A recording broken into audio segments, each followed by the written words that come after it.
Right, the Mini's on track then for race number two of the night then. This is the second, his first race. So basically, if you've never seen one of these races before, the car that's second place when they cross the finish line on the final lap is the race winner. The leader will be shown the black flag rather than the checkered flag, and will be excluded from the results. So that's how this race is going to work. This will be, up until that point, it's a conventional 12-lap dash race, and hopefully we'll get some interesting results then. So the yellow flag is out, the cars are rolling around turn 1. So 190 Wayne Pearson leads them off, or does he? That's the question actually. It's an interesting point that. 53 Nigel Foster alongside him in second, 175 Simmons at the back of the whites in third. So down the far side then, 6 Minis out there. Second his first race, it's never been done before on R Factor. We'll see what happens. Green flag goes down, away we go. So, well, the side-by-side for the lead, either no matter which way you put it. And 53 Nigel Foster goes through into what he thinks is the race lead, but whether it actually is, we're not entirely sure. So at the moment, 190 is your leader because he's second. And then you can work the rest out for yourself at the moment because it's very confusing to call this one.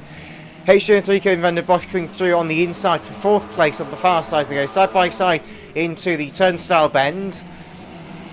So it's 53 at the moment from 190 175, but of course 53 has got to surrender that lead come the end of the race if he's got any chance of winning.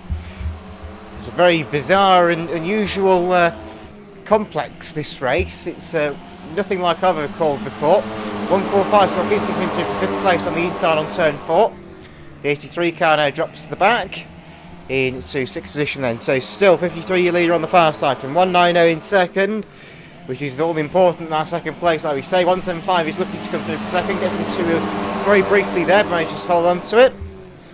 Oh dear, here's HJ3 Van der Bosch. Oh, fires 145 Kingston into the side of 175 and rolls him.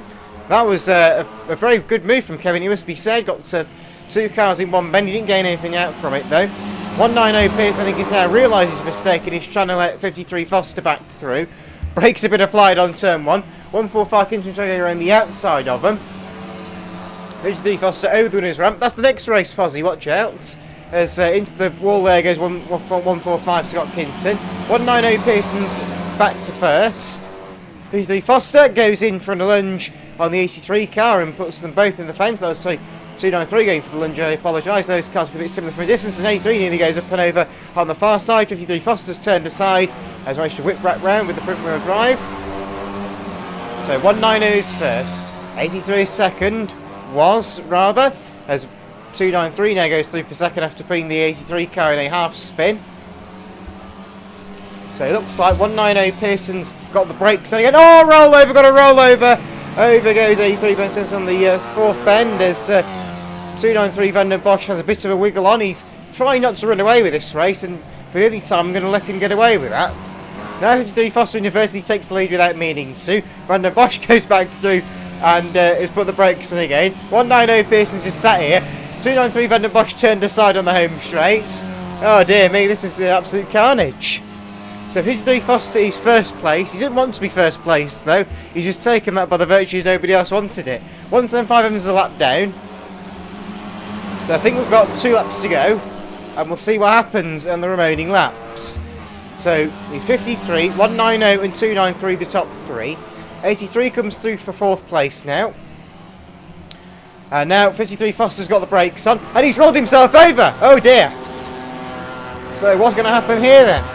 Well, 175 decides to give assistance. He didn't quite work. 190 and 293 come to a dead stop. 83 joins in and also comes to a complete dead stop. Here comes 145 Kinton.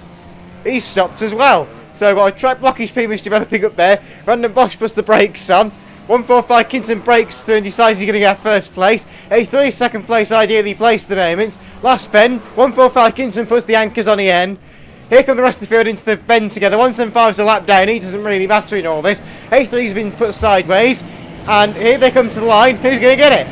9190 Pearson is second place on the line, only just. Goodness me, right, red flags go out.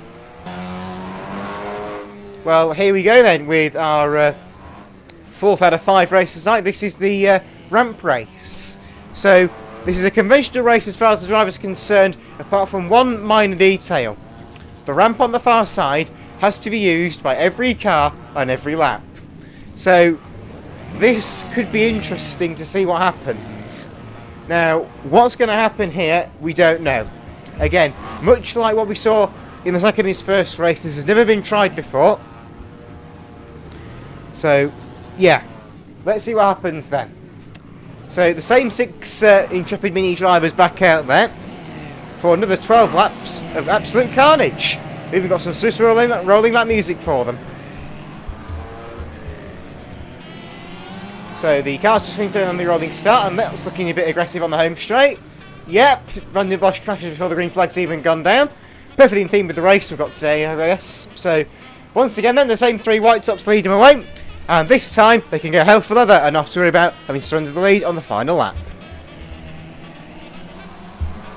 Okay then, green flag goes down, away we go with the minis, and we'll see what happens on this second race of the day. Well, third race of the day, I should say.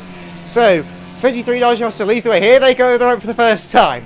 1, 2, 3, 4, 5. Well, the top 5 are all over okay. Nobody's had any problems. Here comes a very broken Ken Van der Bosch over the ramp. That's 6. So they're all across the ramp for the first time. 53 Fossili, 175 and half spins himself going for an attack for the lead. Here comes 190 Wayne Pearson in there as well. Over the ramp they go again. They're all across safely once more. Oh no, they're not. Over goes 190 Wayne Pearson, and 145 Kinson launches through the air as he hit him. So big accident down on turn 3. Now I should also point out the ruling is still they can be nudging spins. The contact is allowed, if not encouraged. Oh, 175 decides to enter the cabin of the 53 car through the rear windscreen. Yeah, we'll go with that. Okay. 53 is still the leader. Well, not the leader. 175 is now the leader, I should say. 83 is there in third. Over the ramp they go again. Oh, and 145 Kinton tries to go for an aerial overtake and doesn't quite make it work. Tries an entrance through the rear windscreen in the 83 car. Van der Bosch is about to get a lap down. I never thought I'd say that sentence in OGRT racing. That's never happened before, I don't think. Apart from one classic hot rod race at Yarmouth. Oh dear, got one in the fence on the back straight. 175 Evans has lost it and put himself up against the fence. 53 leader, 83 second place and gaining length towards the centre green. And 293 Van der Bosch decides the A3 car's going to go in the fence. That's probably revenge from something earlier on. Over the ramp they go again then, so they're all through safely. Out of turn 4 come the leaders. 53, 175, 145, the top 3. Evans is there. Cue ball of tech going in. Only they must have been putting the wall. Saloon stock cast on. Rides all the way around. Goodness me, that was the wall ride of death. 175 Evans has missed the ramp. He got forced off it. He's lost a place by doing it, so still laps going for it. Now, car in the wall. 293 Van der Bosch has gone round and taken 198 Pearson to the centre green somehow. Not sure how that happened. Wayne's just cut out half the lap. Over the ramp they go then. 145 your leader. 83 is second. For 53, who was third, and he's rolled. He's over the winner's ramp and ended up in the banking. He managed to keep it on, well, 2 wheels at the very least for most of that crash. 175 is now in third. Somehow that's happened and he missed the ramp. And 83's bollocks up the landing and ended up on the infield banking. Dear me, what's got into these drivers? So, your leader is 145, Scott Kinton still. Over the ramp they go. And he's messing up and he's rolled himself. Oh dear. So, 83 is going to inherit the lead by some pure miracle. I suspect 53 Foster may have just missed the ramp there, but I'm not sure if that was the case. He's now been put in the pit gate for his troubles if he did, so karma has come to bite him. As 83 over the ramp, still the leader. The rest of the field sorting themselves out behind. Here they go again then. Everyone is across the ramp okay this time. No Benny Hill antics this time. So the 83 car is the race leader. Here comes 145 Kinton challenging. And oh dear, got one up and over. Over goes the 83 car. Whoa, holy Jesus, that was a big accident on the far side.